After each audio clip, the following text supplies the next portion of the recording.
Bon, encore un exemple, alors, ce qui m'avait permis de faire une belle prévision il y a jadis. Quand vous regardez l'élection de François Mitterrand en 1981, comment elle s'est préparée, etc., eh bien, on peut se rendre compte que là, on va avoir à la fois la transversalité, parce qu'il y a la mondiale, il y a l'individuel et il y a le groupe.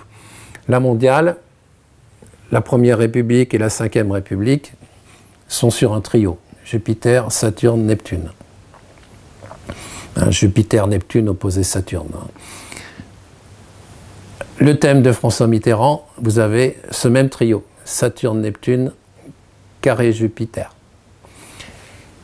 Quand François Mitterrand devient le premier secrétaire du Parti socialiste, en 1971, vous retrouvez ce trio, Jupiter-Neptune, opposé Saturne.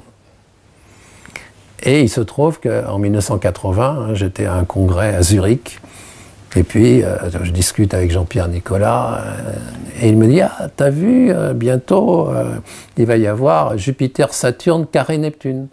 Je n'avais pas réalisé qu'on pouvait prendre le carré de Neptune, parce qu'il fallait prendre une orbe un petit peu large. Alors à ce moment-là, je lui dis « Ah bah, François Mitterrand va être élu ». On était, je crois, au mois d'octobre. Les élections allaient être en mai. Parce que je me suis dit, c'est trop beau.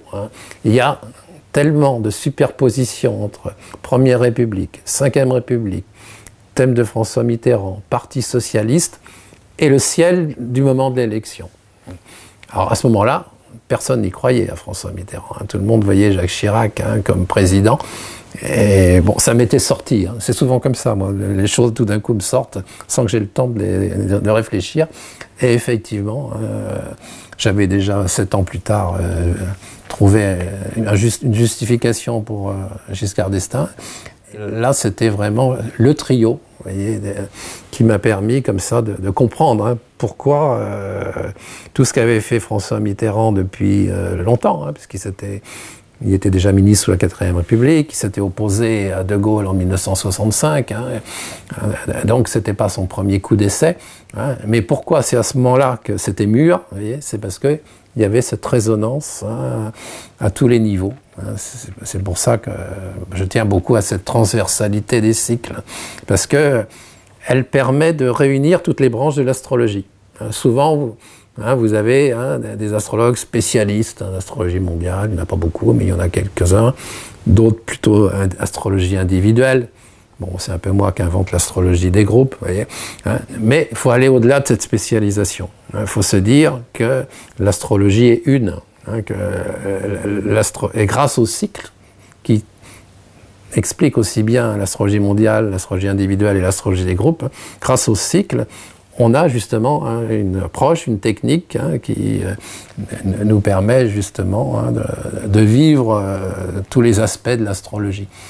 Et si on ne veut pas se tromper, souvent en astrologie individuelle, il faut intégrer tout ce qu'on dit d'astrologie individuelle dans l'astrologie la plus large, vous voyez, qui est l'astrologie mondiale.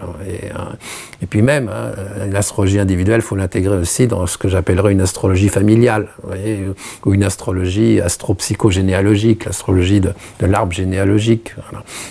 Donc, on ne peut pas isoler. La notion de l'individu, c'est une création très récente. L'individu fait partie d'un ensemble, et cet ensemble fait partie d'un ensemble encore plus large, et même l'ensemble plus large de la société fait partie du cosmos. Donc tout se tient. Donc la notion de transversalité des cycles, justement, rend bien compte du fait qu'on est dans un monde, dans la globalité, mais on a du mal, nous individus, à se rendre compte à quel point on baigne dans quelque chose qui nous dépasse. L'astrologie, avait dit quelqu'un, a pour objet le mystère. Et je crois que c'est vrai. On vit le mystère à travers les cycles.